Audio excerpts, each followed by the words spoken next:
Suasana santai di kawasan Pantai Manggelongko, Kecamatan Lambu, Kabupaten Bima, Nusa Tenggara Barat, mendadak berubah menjadi tragedi.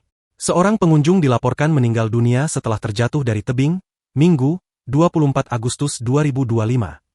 Menurut keterangan sejumlah saksi, korban awalnya terlihat duduk santai di tepi tebing sambil menikmati makanan instan. Namun, nahas, tanpa disadari ia terpeleset dan jatuh ke bawah. Insiden tersebut menyebabkan korban meninggal dunia di tempat kejadian. Sementara itu, dalam rekaman video yang dibagikan ulang akun Instagram 24jam.indo, terlihat korban awalnya memang sedang menikmati senja sambil merokok dan makan mie instan. Tak lupa dia juga mengabadikan momen tersebut dengan kamera handphonenya. Korban kemudian duduk tepat di pinggir tebing, namun selang tak berapa lama usai menikmati keindahan senja tersebut, korban tiba-tiba terjatuh saat hendak pergi. Seorang warga yang melihat peristiwa itu kemudian berusaha menolong korban. Namun karena tebing tersebut cukup tinggi dari tempat jatuhnya korban, ia lalu meminta bantuan warga lain. Warga yang berada di sekitar lokasi lalu segera melakukan evakuasi bersama aparat setempat.